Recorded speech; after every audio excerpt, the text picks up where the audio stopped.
Hello বন্ধুরা, আজ আমি চলে এসেছি 2016 সালে মুক্তিপ্রাপ্ত একটি American superhero film doctor strange নিয়ে। এটি মার্ভেল সিনেম্যাটিক ইউনিভার্সের এক অনন্য মুভি, যেখানে আমরা দেখি কিভাবে একজন অহংকারী সার্জন মার্ভেলের অন্যতম শক্তিশালী জাদুকর হয়ে ওঠে। মুভিটিতে আছে ভিজুয়াল ইফেক্টের এক অসাধারণ প্রদর্শনী, সাথে রয়েছে টাইম ম্যানিপুলেশন, মাল্টিভার্স এবং অ্যাকশনের দুর্দান্ত মিশ্রণ, যা তোমার মন কেড়ে নিতে বাধ্য করবে। তাই দেরি না করে চলো ডুব দেই ডক্টর স্ট্রেঞ্জের জাদুকরী জগতে। শুরু করার আগে হেই, আমি Nishat and welcome to the Bangla ভার।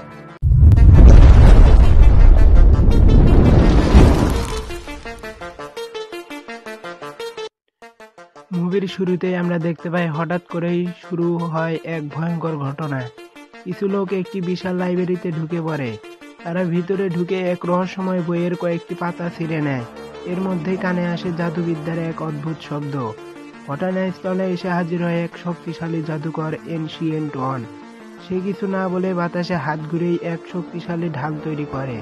কিন্তু ততক্ষণে দেরি হয়ে গেছে। এক ভয়ঙ্কর দুষ্টু জাদুকর কাইসিলিয়াস পালিয়ে গিয়েছে তার শিষ্যদের নিয়ে। এনশিয়েন্ট ওয়ান চেষ্টা করে তাকে আটকাতে। পুরো শহরের বিল্ডিংগুলো একে অপরের উপর গড়িয়ে যায়, বাস্তবতা ভাঙতে শুরু করে, কিন্তু কাইসিলিয়াস জাদুর সাহায্যে পালিয়ে যায়। এখন সিন শিফট হয়ে চলে আসে নিউ ইয়র্কে, যেখানে বসবাস করে এক অসাধারণ নিউরোসার্জন ডক্টর স্টিফেন স্ট্রেঞ্জ। তার হাত এতটাই নিখুঁত যে সে একদম জটিল অপারেশনও অনায়াসে করে ফেলতে পারে। কিন্তু তার একটা সমস্যা আছে, সে অসম্ভব অহংকারী। স্ট্রেঞ্জ মনে করে তার মতো প্রতিভাবান সার্জন আর কেউ নেই। সে টাকার পেছনে ছুটতে ভালোবাসে, নাম যশ খ্যাতির নেশায় থাকে। কিন্তু একদিন তার জীবন পুরোপুরি বদলে যায়। এক গভীর রাতে সে তার বিলাসবহুল গাড়ি নিয়ে দ্রুত গতিতে ছুটছিল। হঠাৎই ঘটে যায় এক ভয়ঙ্কর দুর্ঘটনা। গাড়ি পাহাড়ের কিনারা থেকে পড়ে যায় আর স্ট্রেঞ্জের হাতের হাড় গুড়িয়ে যায়। হাসপাতালের বিছানায় যখন তার জ্ঞান ফেরে, তখন সে টের পায় তার হাত আর আগের মতো নেই। সার্জারি করা তো দূরের কথা, সে সোজাভাবে হাতও রাখতে পারছে না। সেই দিনই সে বুঝে যায় তার জন্য জীবন শেষ। স্ট্রেঞ্জ চেষ্টা করে সব রকম চিকিৎসা করাতে, কিন্তু কিছুতেই কিছু হয় না। আশাহীন অবস্থায় সে জানতে পারে জোনাথন প্যাংবর্ন নামের এক ব্যক্তির কথা, যে এক সময় পঙ্গু ছিল কিন্তু এখন দিব্যি হেঁটে বেড়াচ্ছে।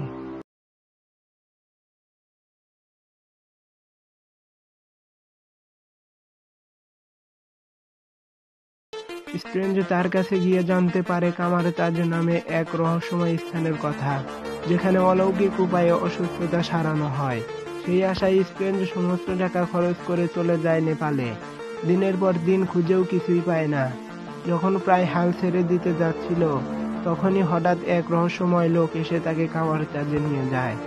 কিন্তু সেখানে পৌঁছানোর পর যা দেখে তা তার কল্পনার বাইরে।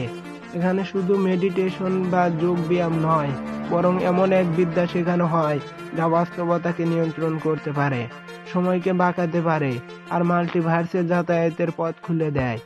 স্ট্রেঞ্জ প্রথমে এসব বিশ্বাস করতে চায়নি, কিন্তু এখন এনশিয়েন্ট ওয়ান তাকে এক ধাক্কায় তার আত্মাকে শরীর থেকে বের করে দেয়। তখন সে বুঝতে পারে এটা সত্যি। স্ট্রেঞ্জ কামার-তাজে থেকে জাদুবিদ্যা শেখা শুরু করে। প্রথম দিকে সে পুরোপুরি ব্যর্থ হয়। কোনো কিছুই সে পেরে উঠছিল না, কোনো কিছুই সে বুঝতে পারছিল না। কিন্তু ধীরে ধীরে তার শেখার আগ্রহ বেড়ে যায়। প্রতিদিন রাত জেগে সে লাইব্রেরিতে বসে বই পড়ে, জাদুবিদ্যা শেখে। সময়ের সাথে সাথে স্ট্রেঞ্জ এতটাই পারদর্শী হয়ে ওঠে যে লাইব্রেরির রক্ষক পর্যন্ত অবাক হয়ে যায়। একদিন সে আই অফ আগামোট্টো নামে এক শক্তিশালী জাদু বস্তু খুঁজে পায়, যা সময় নিয়ন্ত্রণ করতে পারে, কিন্তু এটি ব্যবহার করা খুবই বিপজ্জনক। এদিকে কাইসিলিয়াস তার পরিকল্পনা শেষ করে এনেছে। সে ডারমামু নামের এক ভয়ঙ্কর শক্তির সাথে চুক্তি করেছে, যে মাল্টিভার্স ধ্বংস করতে পারে। কাইসিলিয়াস একে একে 3টি স্যাংকটাম ধ্বংস করে দিতে চায়, কারণ এগুলো পৃথিবীর প্রতিরক্ষা দেয়াল। ডক্টর স্ট্রেঞ্জ নিউ ইয়র্ক স্যাংকটামে গিয়ে কাইসিলিয়াসকে আটকানোর চেষ্টা করে। সেখানে এক দুর্দান্ত যুদ্ধ হয়। এই যুদ্ধটা বলে বোঝানোর মতো নয়। এই যুদ্ধটা দেখতে হলে, এই লড়াইয়ের ফাইটিং স্কিলগুলো দেখতে হলে আপনাকে অবশ্যই এই মুভিটি দেখতে হবে। স্ট্রেঞ্জের সাথে থাকা ক্লোক অফ লেভিটেশন একটি জাদুর চাদর তাকে সাহায্য করে, যা পরে তার অন্যতম শক্তিশালী অস্ত্র হয়ে ওঠে। কিন্তু শেষ পর্যন্ত কাইসিলিয়াস ডারমামুকে পৃথিবীতে নিয়ে আসে। তখন স্ট্রেঞ্জ আই অফ আগামাটো ব্যবহার করে এক অসম্ভব